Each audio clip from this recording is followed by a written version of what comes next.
Chris Duffin at Elite Performance Center. I'm sitting here with Dr. Stuart McGill, who's a professor of spine biomechanics. I'm pretty sure that most of my audience knows who Stu is at this point, but this morning we've been working back and forth over the weekend. Stu's been here presenting, and it's been an amazing learning experience, and really hope that that our facility here is kind of up to your standards and being able to convey your message to the audience. We've got about 150 clinicians in the audience this weekend at Elite Performance, and it's been just a tremendous experience. Like I said, great learning experience for our staff here, but also really affirming.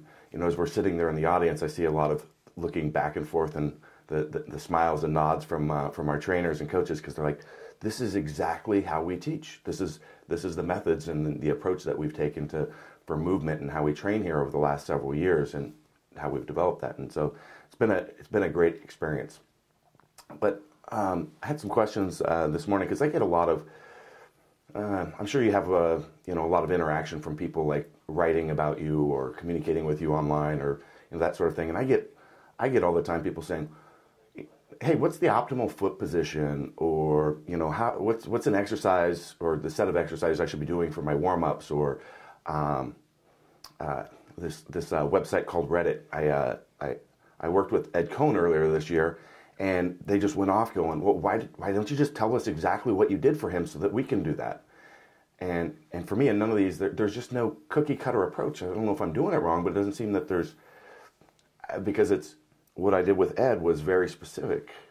And so I don't know if I'm off base, or can you share your thoughts on that? Yeah, well, first of all, and the audience might not know some of our other common passions, but we like mechanics and building vehicles. And if we turn the analogy to that, if you came to me and said, here, I've got this truck, it's with this horsepower, this tranny, this size of tire, what gearing do I use? And I would have to say, I don't know. It depends, is the real answer. Now, tell me what the purpose is, what the long-term goal is, where's the weak link in the drive line, because we can't blow that up, etc., etc. So that, if we turn that back to your question now, when we're talking about a person, we have to consider, what are the leverage ratios? What's their injury history?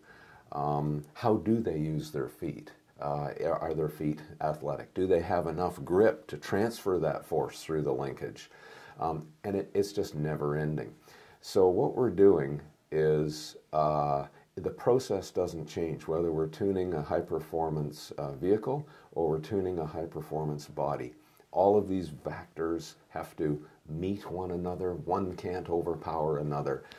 And it's a blend of art, it's a blend of science, and it's the passion that drives you forward to make this beautiful machine win.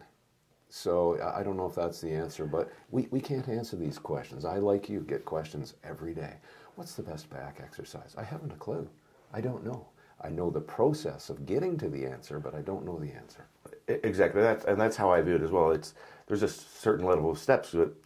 How are we going to figure out squat width? Well, here's the process that we're going to walk through, and once we've done that, we can tell you the answer. But until then, you can't just say, well, this is the set, this is where everyone should be. And that's kind of what a lot of people are looking for. Do you know what's interesting, Chris? And you'll appreciate this. If you don't know very much, you know what the answer is. But if you know a lot, you can't get to the answer just, it's shoulder width, or it's whatever. Yeah. Here, do six reps of this, and that's optimal for you. If someone gives you an answer like that, I'm afraid my recommendation is walk away. I've actually written a few articles on this topic before, talking about this is how you identify somebody that has mastery of skill, and someone, at a different level, because you can approach that person that's kind of early on. They've got somebody, and they're very, it's dogmatic, like this is the right, and this is the way to go. And I'm like, you have to walk away from those people, because anybody that's, at a mastery level, whatever it is, here we're talking human performance and vehicular performance. But the answer is, I don't know. Or there could be a differing approach. Maybe it's actually opposite of kind of some of your beliefs. If somebody approached you with that, I imagine that you would be, well, I don't know. We need to do some research and find this out. Versus someone that's, at that different level is like, just close the doors. We're not even listening. And you can identify that pretty easily. And it may also be that I don't know, but I know who would guide us with that a little bit. Let me call Chris on the phone and get for that specific situation his thought, and we'll arrive at something that's evidence-based, thought out, justifiable, whatever. Yeah. That's interesting because that's exactly how I've made the connection with you and several other people is through meeting Dr. Philip Snell. I've worked with a number of different clinicians through the years, being an athlete, and there's a lot of times I would meet somebody one time and on to find the next person because I got that this is the right answer, I know. And when I met Snell, he's like, well, here's my thoughts on this and this and this, and maybe this is how you should be moving or making some change, but I don't know because I'm not a world-class squatter. I've never trained them, and so maybe we can try this and see where it goes. Maybe it's the right way, maybe it's not. Oh, I'd like to introduce you, get some input from, I think he reached out to Charlie Weingroff, who's also a power lifter and movement person, and so we went back and forth, but it was very, immediately I recognized this man doesn't have the ego, he's achieving or working towards that mastery, and I'm like, I'm going to connect with him. Right. And so we've been friends for 4 years now, and it's been a really beneficial thing. He's learned a lot, I've learned a lot, but there's so many people that I cycled through before that because you can identify that. And how many times do you replace a part on a vehicle and you actually disturb the balance? How many times with an athlete you don't just quite get it right and you have to withdraw and start over again? And that's all part of tuning and refining that performance. And we don't always get it right on the first pass. Oh, sure. Yeah.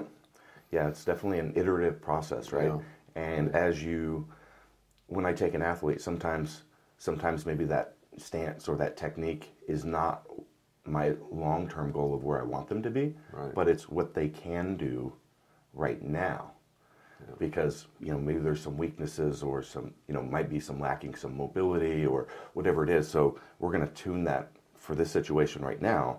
The end goal is actually going to be something different. Maybe 6 months from now, we're going to move to the next step.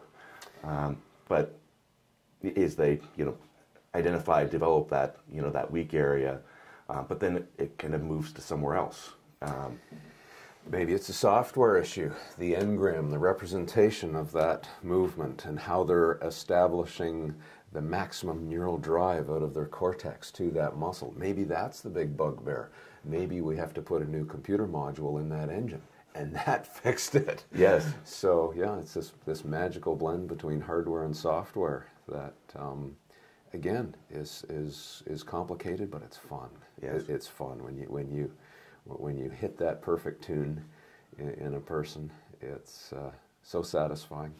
I've really enjoyed some of those refinements and those cues for the neural pieces this weekend, because that's you always have to have a bunch of different ways to grab to be able to try to get that with some people, because it's like, well, this one doesn't quite turn that on. Right. Let's go somewhere else. And there's definitely a number of those I've picked up. Right. You've met Amit Sapir this weekend. Yes. And he came to me late last year. Says, I want to be a world record powerlifter. I want to hit world record squat. And he couldn't hit depth on the squat. And I'm working on his training program as well. And he's like, well, I need to go heavier. And I'm like, it has nothing to do with strength right now. You are strong enough. We need to do some neural adaptation so that you can manage this load and fire appropriately and correctly and not injure yourself, because he tried to jump into it and just kept hurting himself left and right. Lost a bicep, lost another bicep, tore a hamstring. And I'm like, you're strong enough. We don't need to get stronger. We need to work on these other pieces. And so it's been all neural adaptation that we've been working on. Yeah, that's interesting. what you were describing, his approach is, and this isn't to, I hope, taken the wrong way, but that's typically the American way. Work harder, push a little harder, more volume, more weight. And if you can withdraw a little bit from that and get a little bit more of the Eastern European influence, say, for lifting, where they will spend much more time on the fundamentals with a broomstick and really lay down the base that will allow that lifter ultimately to go so much further. But if they don't have that technique base, they're limited. Yep. And it doesn't matter how strong they are. They will break before they reach the balance in their body and the distribution of stress to their maximum. But they've created the stress concentration. I couldn't agree more, and that's probably a good way to wrap this conversation up, because that hits a nail on the head of what I preach all the time: is you must move correctly. There's things that you don't compromise, and you've got to keep refining and practicing.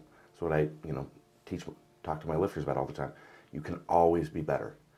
I'm huge on core stabilization, and I meet people all the time. They're like, "Oh, well, you must have that nailed." I'm like, no, none of us have it nailed. You can always be better. You can always improve the quality of that intra-abdominal pressurization and how that connects to the hips, the shoulders. Always practice to be better. Yeah.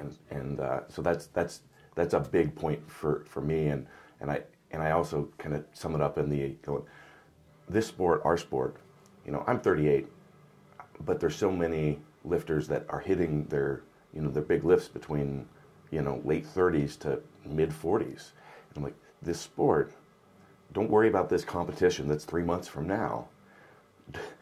This is not NASCAR. It doesn't happen at 200 miles an hour. It takes time. It takes time to adapt, and you've got to be in it for the long game. The long game. How many elite lifters have you spoken to and asked them, how many perfect lifts have you had in your life? And that puts it into perspective, doesn't it? Yes, it does. We're still searching for that perfect lift. Exactly. Yeah. But everybody just wants to focus on that. How do I, right now, I want next that month, number. next week, next day, I've got to just push it harder and get there. And it's like, no, it's okay. We've got time. Yeah, so very nice. Well, I really want to thank you for your time. I know we're on a short schedule because we've got an action-packed day today. I'm really excited to see what we've got in store for today. And thank you again for coming out here to Portland and Elite Performance. And like I said, just ecstatic with what we've learned this weekend. Well, thanks for inviting me. This is a very special place you've built here, Chris. I'm just a kid in a candy store, and I've been at some pretty in the world.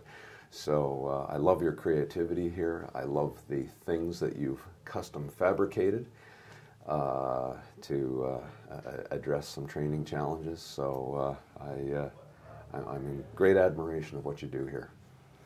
Thank you. If you'd like to support the production of further content and maximize your athletic performance, check out kabukistrength.net. Our goal is to provide you with the tools and the methods to maximize your performance. There's constantly adding new products to our site, so please check it out. All that's left is for you to bring the attitude.